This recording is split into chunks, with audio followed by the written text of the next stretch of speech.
Hi, my loves. This is Isabella Sanfilippo coming at you from WCHS Ball Township, and you're listening to the I Love You podcast.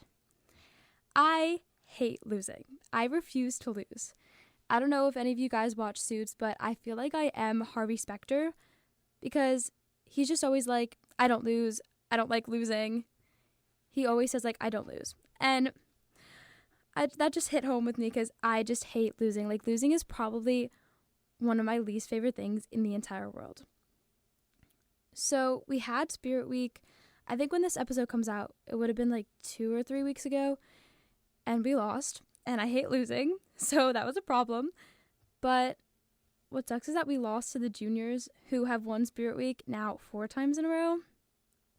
And I know that it sounds crazy that this whole episode is coming from Spirit Week, but it gets taken so seriously in my school. It's insane. Like, I feel like after Spirit Week, we need to have some sort of like healing or bonding retreat because everyone gets so cutthroat, and now like all of the grades don't like the juniors, and it's like really super duper intensified. So I really do think we should do something about that because again, it is like so cutthroat.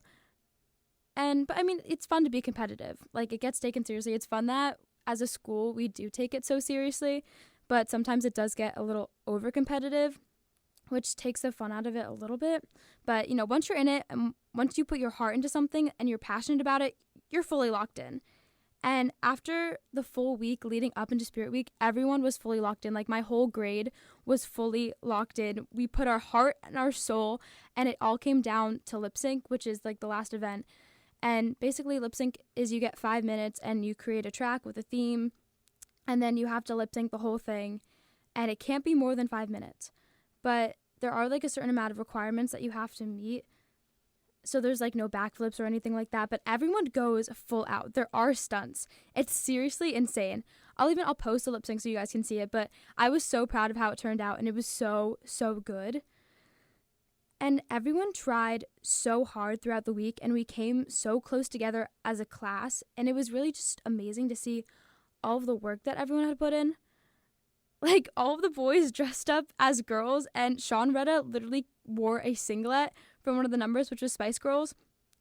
And even the people who were holding signs stayed after school at the practice, and they were all doing everything they could. Everyone was so passionate. Everybody wanted to be there. There wasn't anyone who was like, I don't want to be here.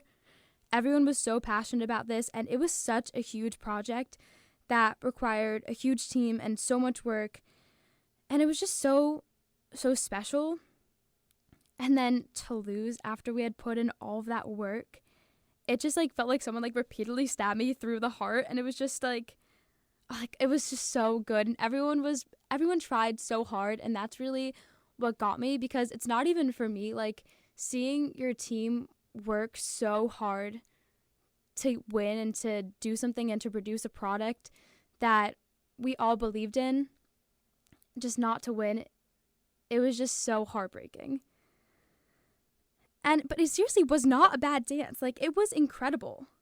We had everything. We had our opening number, which was Bruno Mars, and then we hit the judges with nostalgic songs. And basically the whole idea behind our lip sync was a radio show, which is something like my school focuses on. So we're like, oh my gosh, we're demonstrating what CHS encompasses. And we had photographers because our school has a photography department, and it was just so much fun.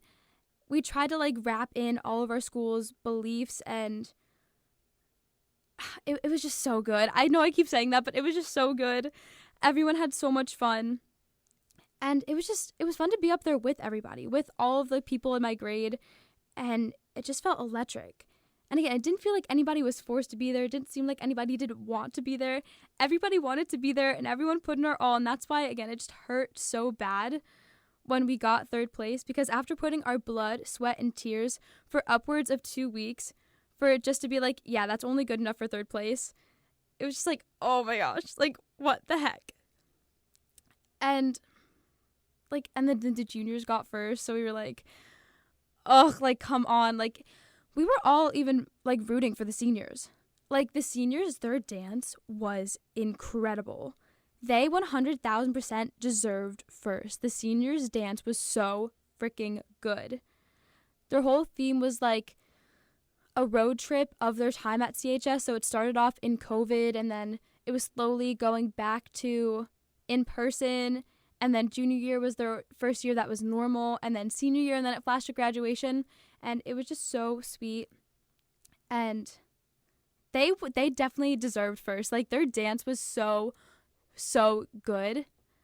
But then they got second, and I think that if we didn't win, the seniors 100% deserved first. Even if, like, we won, I feel like the seniors still would have deserved first, because their dance was just so good. Like, everybody agreed it was down to us and the seniors, and they had so many stunts too. Like, it was just so good. I feel like I just keep saying that over and over again, but it really was. But then when the juniors won, it was just kind of like, I did start screaming. I did cry in my mom's car after they made us run 5 miles at track. So it was just a whirlwind type of day. But then Miss B, our advisor, she sent the video of our lip sync, and I watched it back, and I was like, okay, even though technically we didn't win and technically we got 3rd place, what we put out was so good. The final product of all of our hard work was truly amazing, and seeing how happy everybody was up on that stage was the real reward. And I realized I shouldn't be focusing on the product that other people put out, because it's just giving power back to them. And again, I was just so proud of what we did. I was proud how we came together as a class. And I think that winning isn't winning unless it's deserved and you're humble about it. And again, I do have to admit that there were several times throughout the week where my friend Austin had to tell me to, like, chill out, because I'm a very passionate person, and I did need to be reminded, like, stay humble. He kept saying, we're up today, we're down tomorrow, which was definitely proven true. And also, no one likes a bad winner. Like, no one. And you can be excited about it and be proud of your accomplishments without purposefully rubbing it in other people's faces. And if you act like that, I feel like the win doesn't even count, because you're not accepting it like a winner.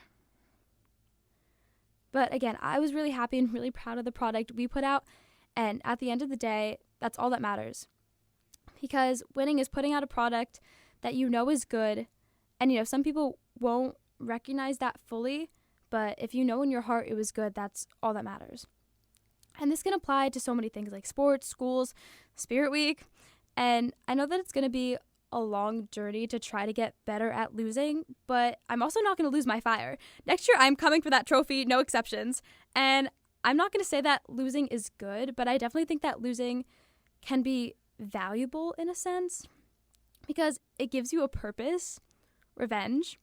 And not that you should be a vengeful person, but if you're going to lose, you got to use that emotion to fuel you for your next competition. Like in field hockey, if you lose the ball, you better be hustling down that field to get that ball right back. And I don't think that this episode is anywhere near finished, because I definitely still need to work on losing. And I don't think that I'm a sore loser, but I am definitely a bitter one, because I hate losing. And I came to realize that maybe the key to being a better loser is to just be proud of what you do. Whether it's a team or individually, it could be the key to being a better loser. I'm not 100% sure, but after I realized to stop focusing on what won, rather instead like what we put out, I did feel better. So hopefully I won't have to work on losing, and I just won't lose ever again, but that is unrealistic with life. You can, however, control how hard you work and how fast you get back up. And believe me when I say, I will get up fastest and work the hardest to win back what I lost, which is Spirit Week. So watch out for Fall Spirit Week. The class of 2026 is taking this one. I'm your host, Isabella Sanfilippo. You're listening to the I Love You podcast. And remember, I love you.